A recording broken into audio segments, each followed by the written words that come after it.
وآیۃ لہم الارض المیتہ، نشانی ان کے لیے زمین بنجر ہے، ایک بنجر زمین پڑی ہوئی ہے بالکل سنسان، احییناہا، ہم اس کو آباد کرتے ہیں بارش برسا کر، واخرجنا منہا حبا، اور اگاتے ہیں اس سے فصلیں، فمنہ یاکلون، اس میں سے یہ کھاتے ہیں، وجعلنا فیہا جنات من نخیل وعنب، اور کر دیا ہم نے اس میں باغات کھجور اور انگور کے، اصل پھل دنیا کا دو ہے، کھجور اور انگور، اور باقی جتنے ہیں وہ تابع ہیں، یاد رکھنا ہے۔ صحت کے بارے میں تو امام ابو حنیفہ نے شاگردوں کو وصیت کی کہ نہ کھانا، حافظہ کمزور ہو جائے گا۔ جس ملک میں صحت زیادہ ہے وہ سب لڑاکے ہیں، جھگڑے والے، دماغ کمزور ہے ان کا، یہ خبر نہ بلا من جنگ لڑائی۔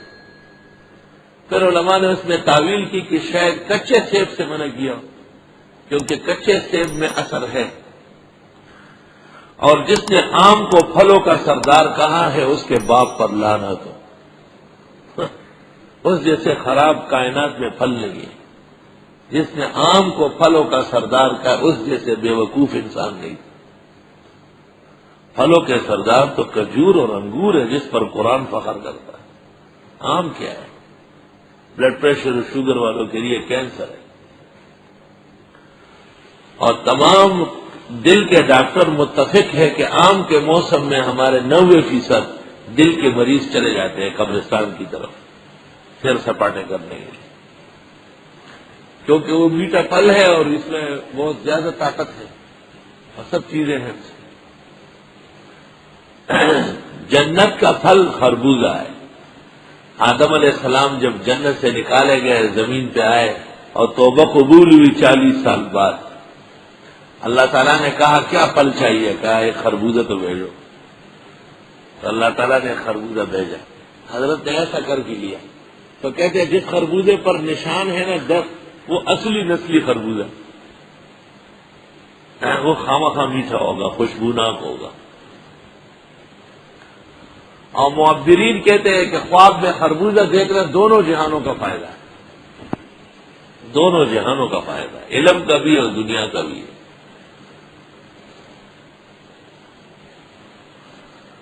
اور اکثر انبیاء علیہ السلام خربوزے لگاتے تھے، لوط علیہ السلام کے ابھی خربوزوں کا دور دورہ تھا۔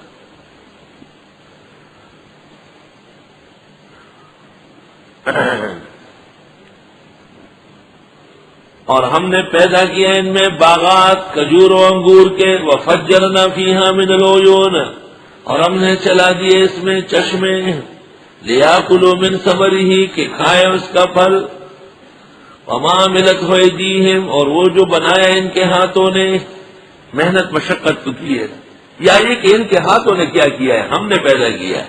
افلا یشکرون، اگر ماں نافیہ ہے تو نہیں بنایا ان کے ہاتھوں نے، ہماری قدرت نے پیدا کیا، اور اگر ماں موصوفہ ہے تو پھر وہ جو پیدا کیے بنائے ان کے ہاتھوں نے، یعنی بار محنت مشقت کے۔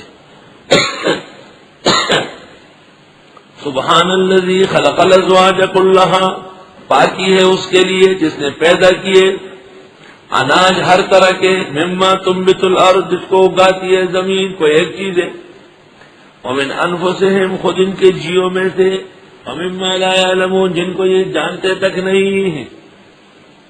اللہ اکبر۔ وآیۃ لہم اللیل، قدرت کی نشانی رات بھی ہے، نسلخ منہ النہار، ہم کھینچ لیتے اس سے دن، فاذا ہم مظلمون، پس یہ لوگ اندھیرے میں ہو جاتے ہیں۔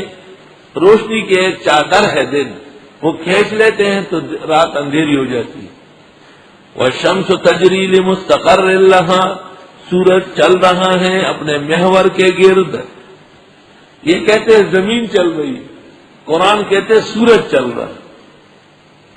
سورج کا چلنا تو واضح ہے، جب رمضان شروع ہوا تو افطار ہوتا تھا 6:15 پر، اور اب افطار ہونے لگا 10 منٹ کم 6 پر، تو یہ 23 منٹ 25 منٹ کا فرق آ گیا سورج کے طلوع و غروب میں، تو حرکت تو معلوم ہو گئی اس کی کہ فرق ہو رہا ہے۔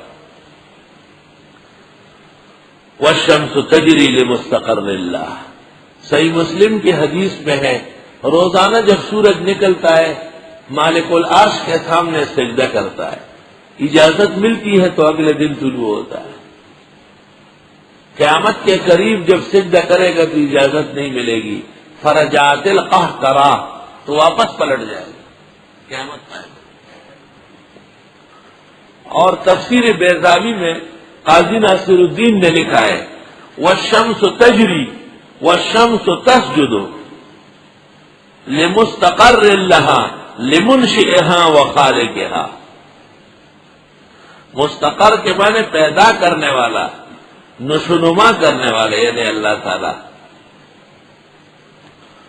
ذالک تقدیر العزیز العلیم، یہ اندازہ مقرر کیا ہے غالب اور علم والے نے. مصر کے اندر ایک عالم پیدا ہوئے ہیں، ابھی 20-30 سال پہلے مر گئے. اس کا نام تھا حکیم جوہر طنطاوی. حکیم جوہر طنطاوی. اس نے ایک تفسیر لکھی ہے 16 جلدوں میں. اس کا نام ہے جواہر القرآن. فی تفسیر الفلسفة الجدیدہ المقتبس من القرآن. لوگوں نے سہولت کے لیے جواہر القرآن فی تفسیر السائنس والاسلام کر دیا. 16 جلدوں میں ہے، ہمارے یہاں موجود ہے. اس مفسر حکیم جوہر طنطاوی سے حضرت بنوری نے جامعہ ازہر میں شیخ الازہر کی موجودگی میں مناظرہ کیا ہے، اور اس تفسیر میں انگریزی علوم کو عربی میں منتقل کیا.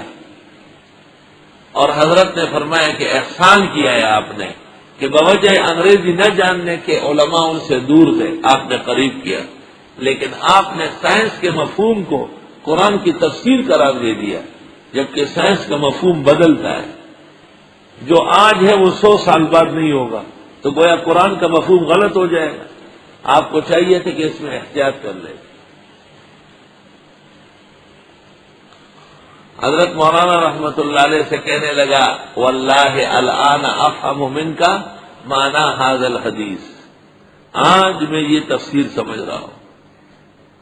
اور اخیر میں کہا یا مولانا البنوری لست بعالم ہندی بل انت ملک انزل اللہ من السماء لاصلاحی. آپ ہندوستانی عالم نہیں ہیں، ایک فرشتہ ہے جسے خدا نے میری اصلاح کے لیے بھیجا ہے.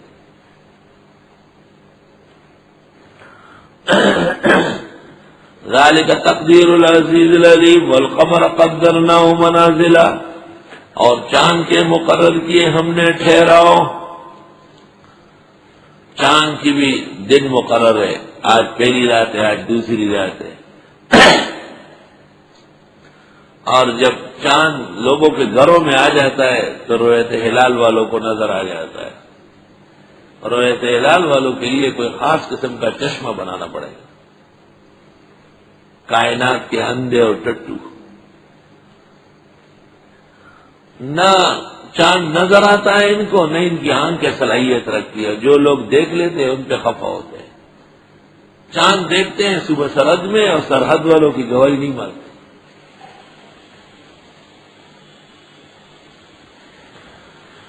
توبہ. والقمر قدرناہ منازلا، اور چاند کے مقرر کیے ہم نے ٹھہراؤ.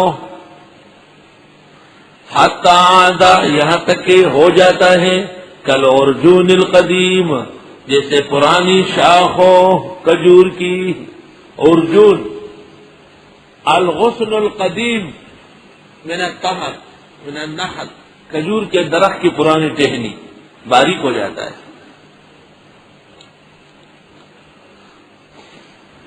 سورج اور چاند کے منازل پر پاکستان میں حضرت مولانا محمد موسیٰ صاحب لاہور والے کی اچھی نظر تھی. اب کچھ چیزیں بھی انہوں نے لکھی ہے حیاتی اولا وسطا یہ وہ. وفاق والوں کو بھی شوق ہوا اور ان کو کورس میں شامل کیا طالب علموں کو پاگل کرنے کے لیے.